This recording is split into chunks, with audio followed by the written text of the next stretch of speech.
नमस्कार दोस्तों। यह आपका यूपी पुलिस कांस्टेबल का पेपर है जो 30 अगस्त 2024 का फर्स्ट शिफ्ट का है। पहला प्रश्न है हिंदी से, क्वेश्चन संख्या 76। बैलगाड़ी में समास है, इसमें बैलगाड़ी में तत्पुरुष समास होगा। तत्पुरुष समास हो, बैल का गाड़ी, बैल का गाड़ी। दूसरा सवाल है 77। 1992 में व्यास पुरस्कार के विजेता है, व्यास पुरस्कार के विजेता जो है शिव प्रसाद सिंह। ऑप्शन ए जो है सही होगा। फिर ऑप्शन सी, क्वेश्चन संख्या 78 जो है, परि उपसर्ग में कौन सा शब्द जोड़े जिससे उसका अर्थ छोड़ना हो जाए। क्या हो जाए? छोड़ना हो जाए।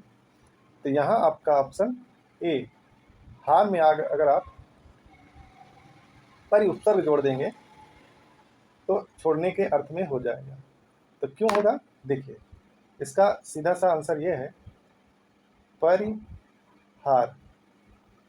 अब परिहार से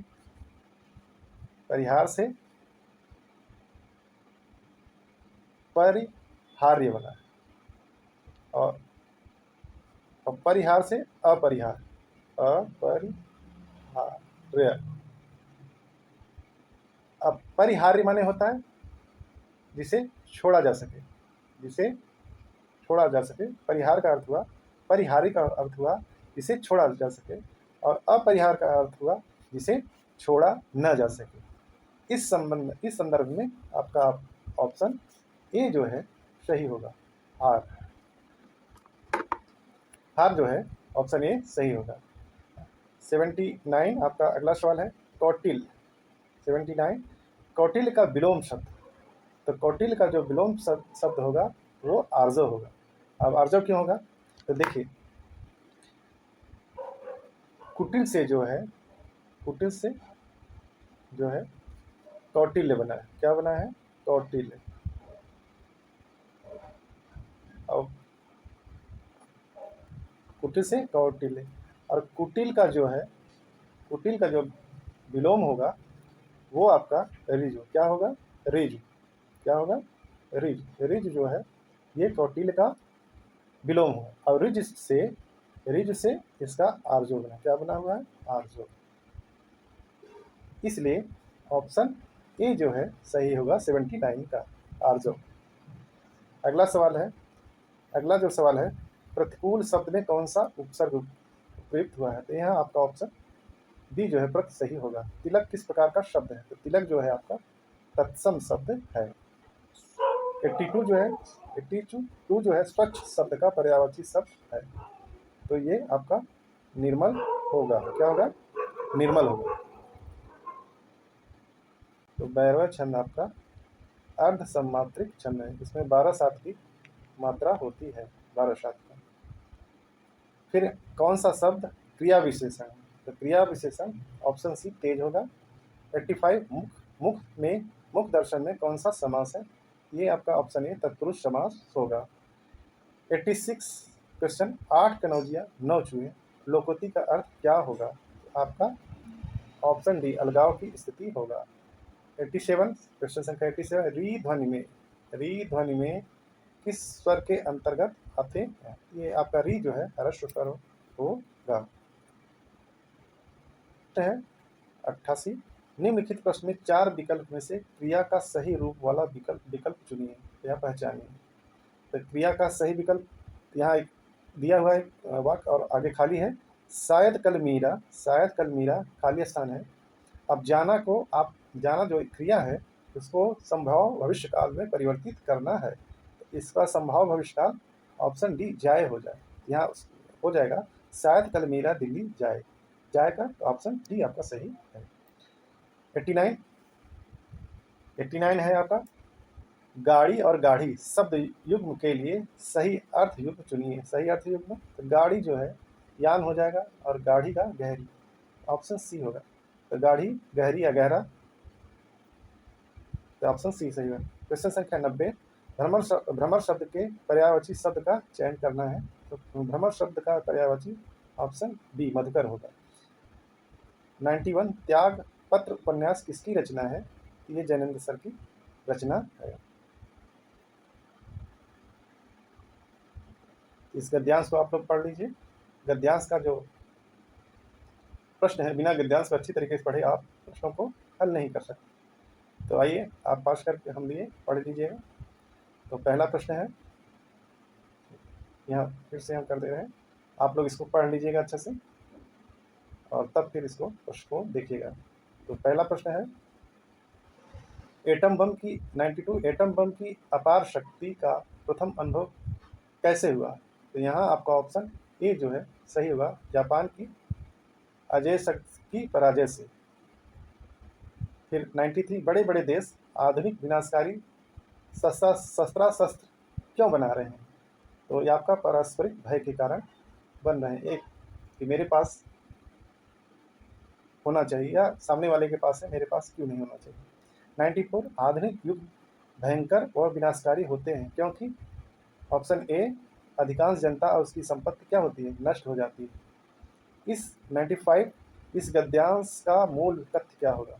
तो मेरे हिसाब से यहाँ ऑप्शन बी मुझे ज़्यादा अच्छा लग रहा है, क्योंकि किसी लेख का या गद्यांश का या कोई भी पंक्ति कह लीजिए या गद्यांश सारांश जो भी होता है वह विश्व शांति के लिए होता है। तो यहाँ निःशस्त्रीकरण और विश्व शांति का उद्देश्य है। तो मेरे हिसाब से ऑप्शन बी हो जाएगा। और ऑप्शन ए को भी नहीं काटा जा सकता गद्यांश के अनुसार। विश्व में शास्त्रों की होड़ के कारण इसका मूल तथ्य। तो ऑप्शन ए और बी, अगर आयोग कोई दो में से एक मानता है तो दोनों सही माने जा सकते हैं, परंतु नहीं हो सकता। 96 जो है, भयंकर विनाशकारी आधुनिक शस्त्रों को बनाने की प्रेरणा किसने दी? जापान के विनाश में। ऑप्शन बी जो है सही होगा। अगला सवाल है, जब क्रिया का प्रयोग कर्ता के लिंग, वचन और कारक के अनुसार होता है तो कौन सा वाच्य होता है? जब कर्ता के अनुसार होगा तो कर्तृवाच्य होगा। ऑप्शन ए जो है सही होगा। अगला सवाल है 98, निम्नलिखित में कौन सा अव्यय का भेद नहीं है तो परिणाम बोधक होगा? तो विस्मयार्थ बोधक, क्रिया विशेषण, संबंध बोधक अव्यय, मतलब और एक समुच्चय बोधक होता है। क्या होता है? समुच्चय बोधक। यानी किसी परीक्षा में पूछा अव्यय के भेद पूछा तो वहाँ संख्या में पूछा था 4, यहाँ शब्द में यहाँ आपसे लिख कर पूछ रहा है। तो यहाँ देखिए समुच्चय बोधक जो है अव्यय चौथा होगा जो नहीं दिया गया, तो परिणाम बोधक इसलिए सही हो जाएगा। 99, क्रम की दृष्टि से कौन सा वाक्य अशुद्ध है? तो यहाँ ऑप्शन बी जो है सही है। राहुल क्या जा रहा है? यह गलत लिखा गया, अशुद्ध लिखा है, यह होना चाहिए क्या राहुल जा रहा है। बाकी से सब सही है।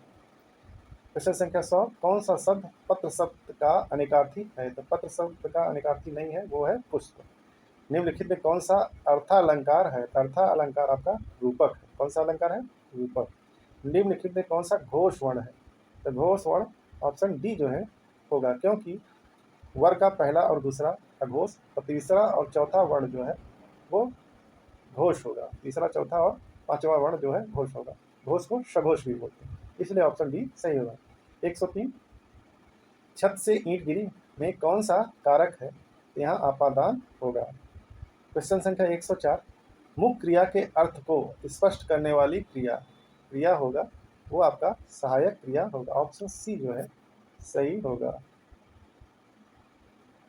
ऑप्शन सी जो है सही होगा।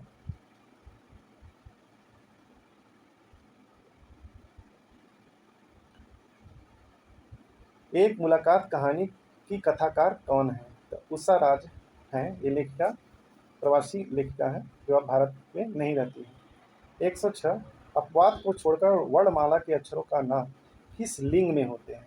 ये आपसे पूछ रहा है किस लिंग में। तो हिंदी में दो ही लिंग होते हैं, स्त्रीलिंग और पुल्लिंग लिंग। तो पुल्लिंग जो है ये आपका अपवाद को छोड़कर ऑप्शन सी जो है पुल्लिंग होगा। क्यों सही होगा? क्योंकि आपका ई और ई मतलब हरस और दीर्घ और री ये आपकी स्त्रीलिंग के अंतर्गत आते हैं वर्ण, और से सभी पुल्लिंग के अंतर्गत आते हैं, इसलिए ऑप्शन सी जो है सही होगा। 107, अनेक शब्दों के लिए एक शब्द का चयन कीजिए। जिसे टाला न जा सके, उसका एक शब्द में ऑप्शन डी अनिवार्य होगा।